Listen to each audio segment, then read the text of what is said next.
ça va être un petit peu différent. Je vais vous parler un petit peu plus. Parce que j'ai quand même quelques sujets qui m'ont été demandés. Donc, on va commencer.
On m'a demandé le salaire d'un camionneuse.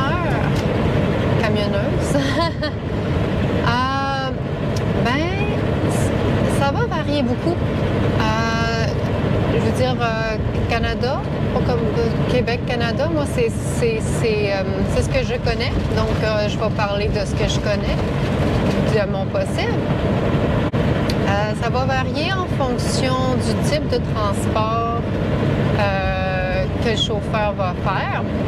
Ce que je veux dire par là, le type est-ce que c'est un transport spécialisé? Est-ce que c'est une remorque fermée? Remorque à plateau? Le vrac? Est-ce que c'est j'ai juste un cœur en tête, là, les citernes? Il y a tellement des copeaux de bois, il y a tellement de types de transport, puis ça va vraiment avoir un impact sur le salaire. Parce que plus le chauffeur a de responsabilités, plus on est payé en conséquence. Aussi, parfois, ça va être payé au kilométrage, je dis millage. Ça peut être payé à l'heure. Ça peut aussi être payé au voyage. Je sais que quand c'est local, parfois, ça peut vraiment être le nombre de voyages que le chauffeur va faire dans une journée. C'est quand même des choses qui varient beaucoup. Puis aussi, comme j'en ai déjà parlé dans une autre vidéo, le salaire va aussi varier si c'est un camionneur local ou longue distance. Mais en moyenne, parce que je sais que certains d'entre vous veulent des chiffres, en moyenne, je dirais que ça peut varier entre 1000 $ par semaine, un peu moins, un peu plus, comme je vous dis, dépendamment du type de transport qui est fait. Quand je dis 1000, c'est ce qui vous reste dans les poches là, après les impôts et tout le reste. Là. ça peut être moins, ça peut être un petit peu plus, parce que aussi, les compagnies de transport vont rémunérer aussi, là, il va y avoir des bonus, comme pour chaque livraison, pour chaque chargement. Certaines vont donner un bonus quand on passe une douane, pour les temps d'attente. Il y a beaucoup aussi de montants qui vont aller qu'on va pouvoir aller chercher à droite et à gauche, dépendamment de la compagnie de transport que vous avez choisie. Aussi, il faut tenir compte que si le chauffeur est chauffeur propriétaire, là, c'est pas du tout la même chose. Je peux pas beaucoup vous parler de cette partie-là parce que je n'ai jamais été chauffeur propriétaire, j'ai toujours été chauffeur de compagnie. Mais ce que je sais, c'est que là, le salaire peut être vraiment différent parce que dans le fond, eux, ils vont recevoir un montant pour le voyage. Puis avec ça, ils vont payer leurs dépenses du camion, leurs factures et tout ça. Et ensuite, il leur reste un montant. Ce montant-là, ça varie selon tout ce qu'ils ont à payer. Donc, est-ce que c'est 2 000, est-ce que c'est 3 000? Je ne peux pas vous dire.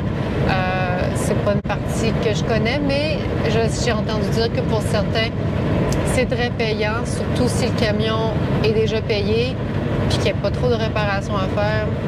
Apparemment, c'est payant.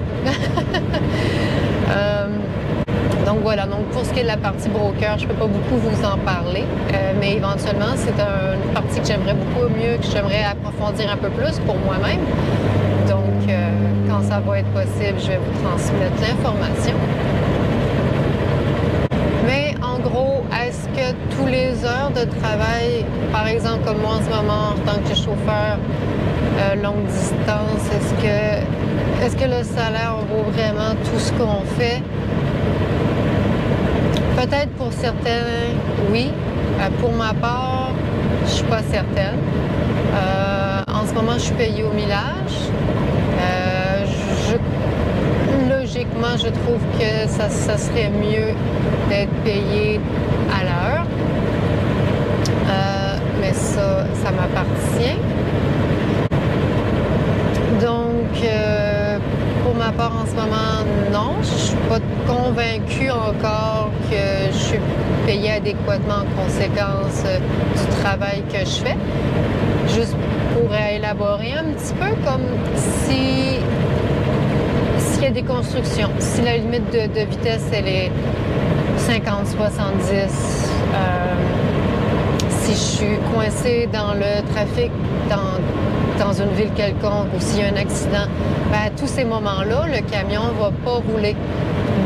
Donc, quand le camion ne roule pas vite, bien, je suis moins payée parce que je fais moins de 1000 kilométrage.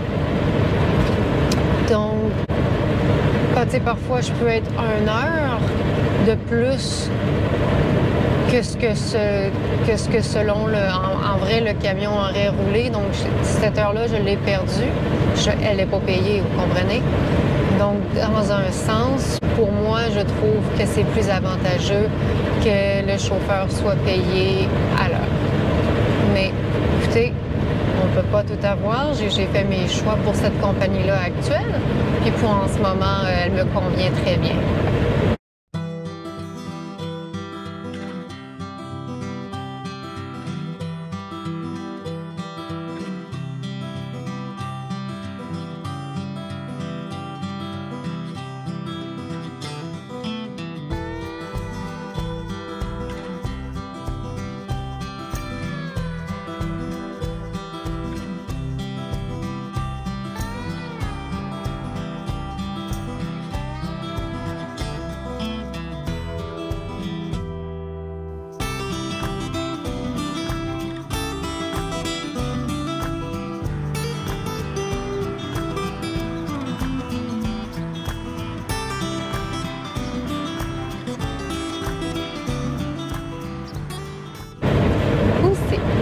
Ce dont j'aimerais parler avec vous, élaborer un peu plus, c'est les inconvénients en termes de le quotidien du chauffeur de camion, camionneuse. Oui, il y en a. Le classique, on on s'ennuie de notre famille. Je veux dire, j'aimerais ça voir mes parents plus souvent, j'aimerais ça avoir plus de temps avec mes amis, avoir des activités sociales. Je suis partie sur la route comme ça, à part jaser au téléphone, ben, c'est tout. Je veux dire, je suis pas quelqu'un qui va juste aller jaser avec les inconnus qu'il va y avoir au restaurant, là. C'est moins mon genre. Donc, ça, c'est vraiment un inconvénient important. Aussi, il faut être réaliste. C'est le gros camion, 53 pieds comme ça. Je peux pas le stationner ou n'importe où. Donc, j'ai pas accès nécessairement à tout ce que je veux. Je parle en termes pour l'épicerie. Donc, ça limite un peu ce que je peux manger. Les Walmart sont accessibles, mais pas tout le temps. C'est ce que je réalise. Certains sont difficiles et que les camions peuvent pas nécessairement se stationner aisément. Donc, il y a quand même beaucoup de produits que j'aimerais avoir, mais que je ne peux pas avoir. Donc, ça, c'est un inconvénient. Surtout pour moi qui aime manger ma nourriture, qui aime cuisiner. C'est quand même à prendre en considération. C'est sûr, quelqu'un qui va juste dans les restaurants, ben, je crois pas que c'est un problème parce que souvent, il va y avoir des restaurants proches des truck stops. Donc, pour ces gens-là, je crois pas que c'est un problème. Mais, donc, voilà. Aussi, les douches.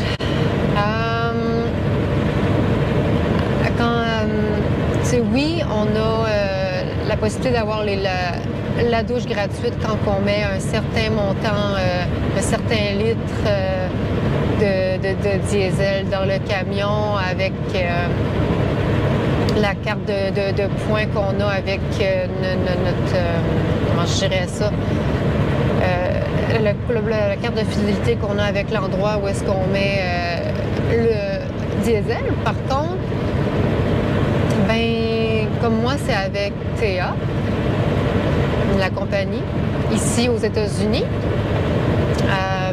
Bon, au Canada, ça varie beaucoup. Mais ce que je veux dire, c'est qu'il n'y en a pas toujours à portée de main. Je veux dire, comme dans une journée, si mon chargement est léger ou que je n'ai pas de chargement, ben ça va pas consommer suffisamment pour que je puisse avoir le montant de litres pour avoir la douche gratuite. Donc, souvent, je dois payer pour me laver. Ça, c'est... Puis, tu sais, on parle de quand même 15 $, 17 $, 20 $ en US. Donc, en canadien, ça revient plus cher. Au Canada, les douches sont un petit peu moins chères. Mais n'empêche que c'est un peu frustrant de devoir payer comme ça pour se laver quand même un bon montant d'argent. C'est quasiment c'est le prix d'un repas au resto, quasiment, on s'entend là. Donc ça, c'est quand même un peu désagréable. OK, oui, je peux me laver, donc je peux pas me plaindre là-dessus. J'apprécie beaucoup pouvoir prendre une bonne douche. Par contre, le prix... passons. Aussi, c'est pas toujours gratuit pour stationner le camion. OK, ça, c'est la compagnie va te dédommager pour ça, vu que c'est vraiment le véhicule. N'empêche que c'est particulier quand on comprend à quel point il y a beaucoup de camions sur les routes, puis à quel point on a besoin qu'il y ait des camions sur les routes pour avoir toutes les choses qu'on a besoin. Donc, les faire payer pour ça, je me questionne encore. Mais la plupart des truck stops vont avoir les deux, des stationnements payants et des stationnements gratuits, mais parfois, c'est vraiment juste payant. Oui, OK, des fois, tu as plus de services, mais n'empêche que le principe est le même. C'est quand même dispendieux, là. C'est 20, 25 $. Ça peut aller plus ou moins. J'en ai déjà eu un à 35 $. pour un 24 heures. Donc, c'est quand même quelque chose de particulier.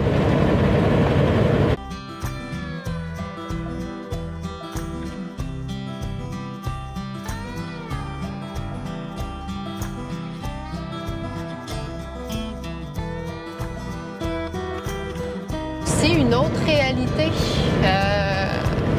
qu'on peut rencontrer dans l'industrie du camionnage. La réalité, c'est que c'est très bruyant. Très bruyant dans les truck stops parce que la plupart des camions vont... les chauffeurs vont laisser fonctionner le camion toute la nuit, soit pour avoir le chauffage, soit pour avoir l'air climatisé. Parce que de toute évidence, ils n'ont pas tout un système de chauffage indépendant là, qui va chauffer la cabine sans que le moteur soit en fonction. Ou comme moi, j'ai déjà montré, moi j'ai un système d'air climatisé qui va fonctionner sans que le moteur du camion soit en fonction. Donc, clairement, la majorité des camions n'ont pas ça. Je parle surtout aux États-Unis. Puis, donc, c'est très bruyant. Il va toujours avoir un bruit de moteur là, à côté de toi, c'est quand tu veux dormir. C'est... Là, je parle pas des remorques réfrigérées, qui sont encore plus bruyantes. Mais bon, avec ça, c'est une réalité. Être dans le bruit constamment, parce qu'on passe déjà toute la journée avec le moteur de notre camion pendant qu'on conduit. Donc le soir, moi j'apprécie avoir un peu de tranquillité, mais c'est loin d'être toujours possible.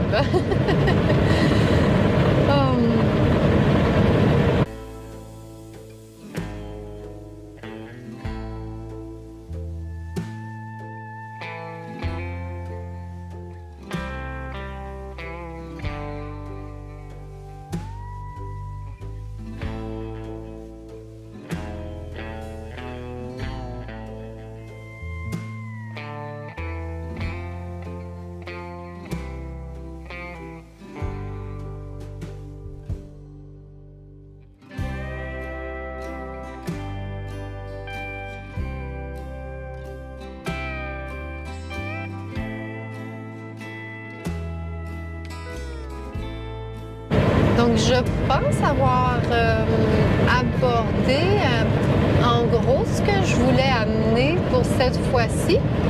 Ce que je vous demande, c'est que si vous avez des suggestions, des questions ou des sujets intéressants concernant le camionnage que vous aimeriez que j'approfondisse, si je ne connais pas la réponse, bien, je vais faire mes recherches et ça va me faire plaisir de vous les transmettre par vidéo. Vraiment, j'apprécie beaucoup, c'est quand vous le faites. Donc, je vais vous laisser là-dessus, dans cette belle matinée au Missouri. Donc, j'espère que vous avez apprécié cette vidéo. Puis, on se revoit dans une prochaine pour un contenu plus conventionnel de voyage et d'aventure. Donc, bye bye.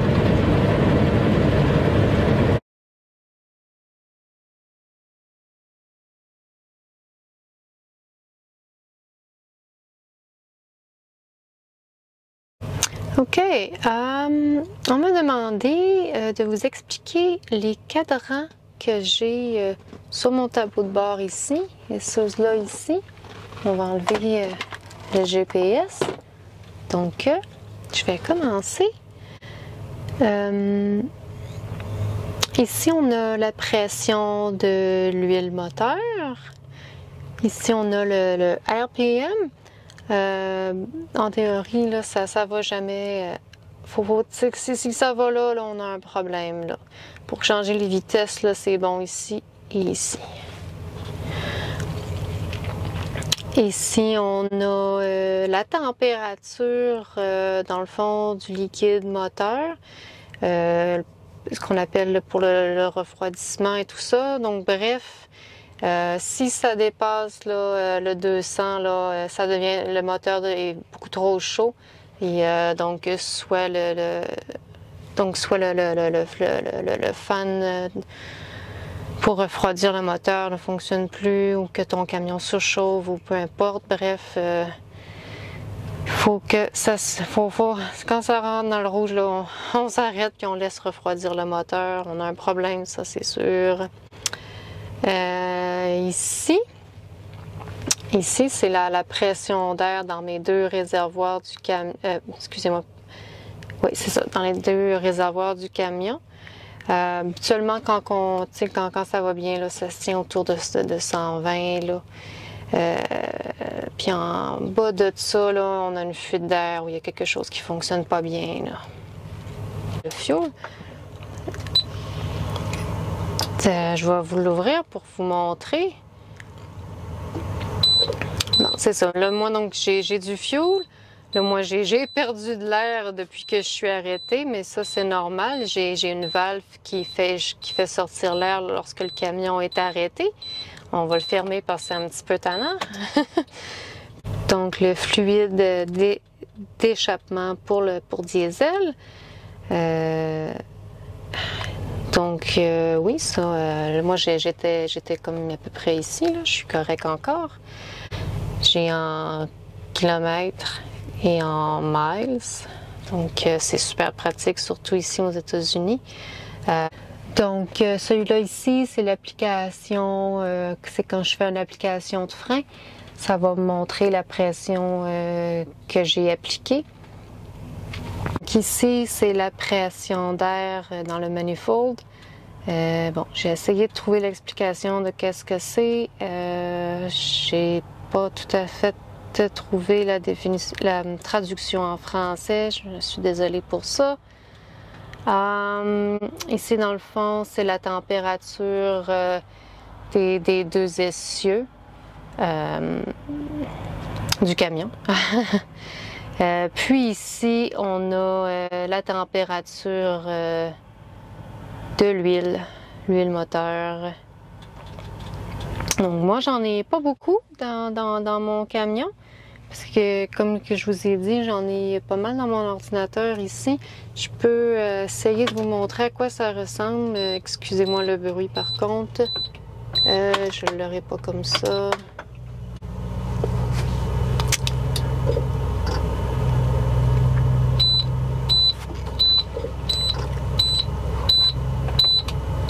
Non.